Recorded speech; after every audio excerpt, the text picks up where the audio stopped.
Anthony Jasa called me, I guess, Wednesday, begging for help. Anthony Jasa is a great We Are Change fellow. A lot of the footage he shot and others shot is in Truth Rising. He talked about getting a job at Genesis. He's done freelance affiliate relations for us, calling AM and FM folks to get more affiliates or to get affiliates to pick up more of the show or pick us up on the weekends. He's done that successfully. And he's worked in the office, but as a freelancer contractor up in Minnesota. He has no criminal record, great guy. Other We Are Change people, they're some of the best We Are Change.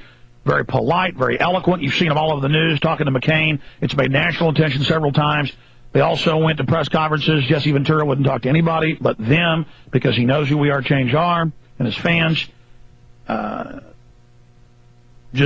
They are, even when they're being grabbed on, they go with Genesis Press Passes, a network with hundreds of AM and FM affiliates, one of the largest independent networks in the world. He has an InfoWars press pass. We sent him the template and then had him laminate it. And they arrested him, saying he had fake documents a few weeks ago, and he didn't want to make a big deal about it at the time. He wanted to make sure that they dropped it and left him alone. Then Homeland Security tried to show up at the office 2 days ago. Ted was gone at a business meeting. They said they'd come back. They paranoidly called Ted yesterday and said, meet me at a restaurant. I don't want to come there. Then he said, why do you guys think 9/11's an inside job? So they admitted it was about political harassment, said to Ted, why do you guys, why is this Anthony guy think 9/11's an inside job? So they're there saying, why do you think it's an inside job? And saying, we know these are fake documents, that he didn't have real press passes. And Ted said, no, I told him, he has a press pass from us. We want him to go report for us. He's been talking to Governor Ventura as well. If you must know about doing a show on Genesis. So all of this is going on. All of this is happening. And the guy was getting, in Ted's words, on the phone with me last night. Ted called me at about 11:30 when I was here at work. Pissy is the word. Getting pissy with Ted at a restaurant over coffee, saying, no, it's a fake document. We want to charge him with manufacturing fake press passes. Well, they happen to have a website that gets hundreds of thousands of hits a month. If he wanted to make up a press pass, they said his We Are Change was fake. They have a website. They make the news. They have InfoWars press passes. They have Genesis press passes. They're real. And I've had Secret Service here. I'm sick of them coming to my office. We've got them up at Genesis. They are upset that we are affecting change, that we are asking real questions at press conferences, and this is an attempt to attack the First Amendment and intimidate free speech with a chilling effect. And the Secret Service is going to get sued if they don't leave us alone real fast. And I mean personally. The point is, cops, military, Secret Service, don't go demand Ted Anderson come meet you at a coffee shop because you're, quote, afraid we're going to surveil you, and then tell us we're crazy about 9/11 when we know how to read newspapers, buddy. When we know how to interview Norman Mineta. That's what We Are Change went and did, saying, no, Dick Cheney's lying. I was in the bunker with him as the whole hijacking thing started. Cheney tried to lie and say he got there later. We're going to keep bringing this out, okay? You may think it's cute and funny the government killed 3,000 of us, but we don't think it's funny. We have to have the courage and the will to come out and expose this. Well, that's another thing, too, Alex, is that the normal everyday people, including the Secret Service people, are, they don't want to take the idea, the fact that there could be a conspiracy, if you will, use those words. Obviously, there's a conspiracy with these airplanes flying into the World Trade Center. And that it might not be some guy from a cave that ran this whole thing and made the whole operation occur. I asked the guy myself, I said, well, explain to me how 2 towers got hit by airplanes and 3 ended up falling. And why did they look like controlled demolitions? And he said, I don't know.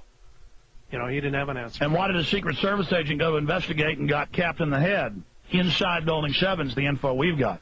I bet he didn't even know a Secret Service guy died in there. I bet he didn't know the head of FBI counterterrorism who just retired telling British newspapers the government is going to let bin Laden hit probably the World Trade Center in the next few months as a pretext to invade Afghanistan and launch a war on terror. John O'Neill.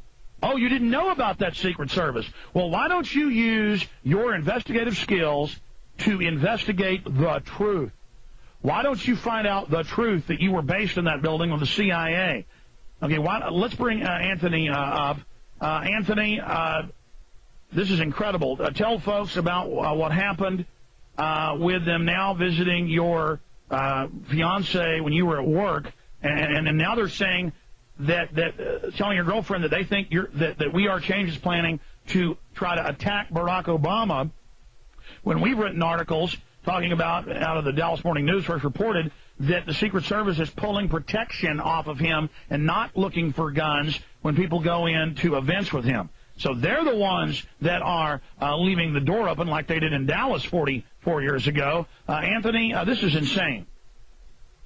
Oh, it's getting sickening to the point where, I mean, that they show up, and if they're, I don't know, if they planned on making sure they showed up when I was gone, but it sure seems that way, and just how they sit there and try to, they try to act like Columbo, like they're playing stupid, but they know something. But I mean, I guess my biggest question, I mean, these guys do take an oath to uphold the Constitution, do they not? I mean, if they're an intelligence agency, and that they can sit there and ask people like Ted and stuff why we would think 9/11 was an inside job and waste all these state resources driving from my house to Genesis to Jamie's house up north in Maple Grove. And just, I mean, I'm sitting here looking at the definition of terrorism by Webster's. It's the systematic use of violence, terror, and intimidation to achieve an end. And that's exactly what I see. I mean, I don't scare very easily, and just what they've been pulling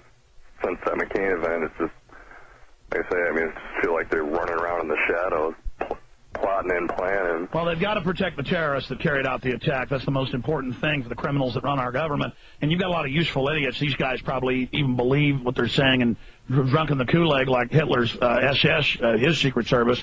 But expanding on this, and their new role is the new Gestapo in America, the front line of that, whether they like it or not. That's just the fact. They've engaged in intimidation, attacks on the First Amendment, high crimes and misdemeanors. The entire agency has. We have their own memos where they are there to stop free speech. They don't want cameras on protesters. Now, to be specific, they kind of forced their way in on your girlfriend and then said, well, let us search your computers. You know, why are you planning to go after Barack Obama? They're trying to put words in her mouth. Tell folks what they were doing.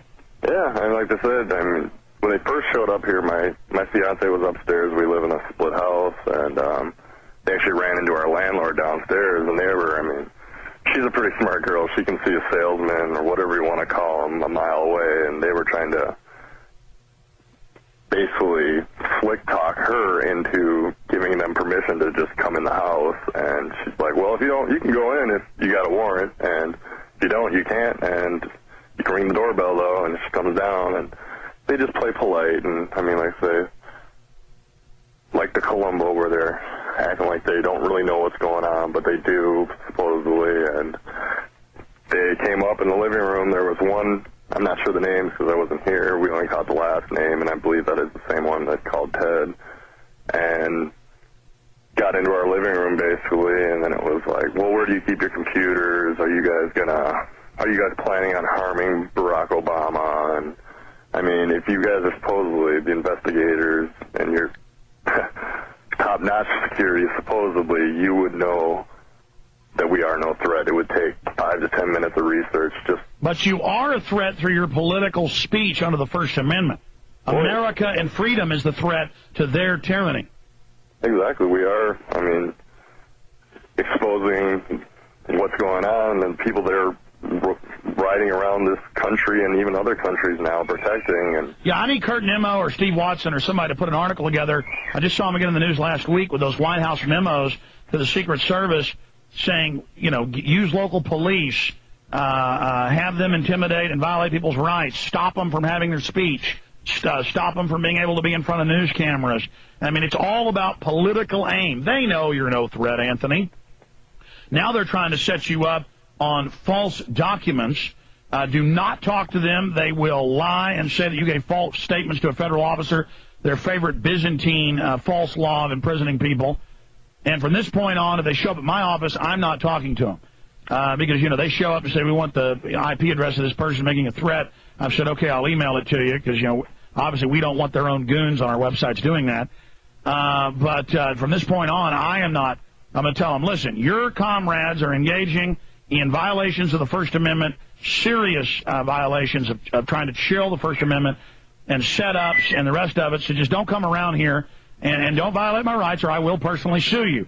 And you'll probably beat the rap, but you won't beat the ride. Stop violating my First Amendment. Leave me alone.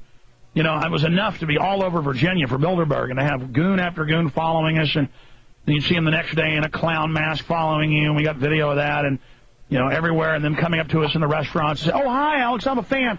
Do you want to attack the State Department with me? And I'm like, come on, Fed. No, we're nonviolent, and you know that. And then it was just giggling and smirking and laughing and just, you know, we don't deal the narcotics like your bosses do. We don't carry out terror attacks like your bosses do. We don't do biological and chemical testing, tens of thousands of instances declassified against the American people like your bosses do. We didn't devalue the dollar like your bosses did. We didn't run child kidnapping rings like your bosses did all over the news. We don't have hundreds of gay porn stars and madams in the White House like your bosses do. We're just normal people that don't want to be slaves, okay? Let's just get that straight. Well, Anthony, we've got your 6, as they say. And you're not going to give in to this intimidation, are you? You're going to intensify your First Amendment actions? Oh, yeah. Somebody told me the other day, and like I say, it did definitely throw a chill through me, but he said, I mean, by the way they went about this, it's like trying to put out a fire with gasoline. What do you mean they put a chill in you? Well, just a scare effect. I mean, it affected me. I mean, stay there. I want to hear about that. And then, but they were scared to come into Genesis. They thought Ted would videotape them.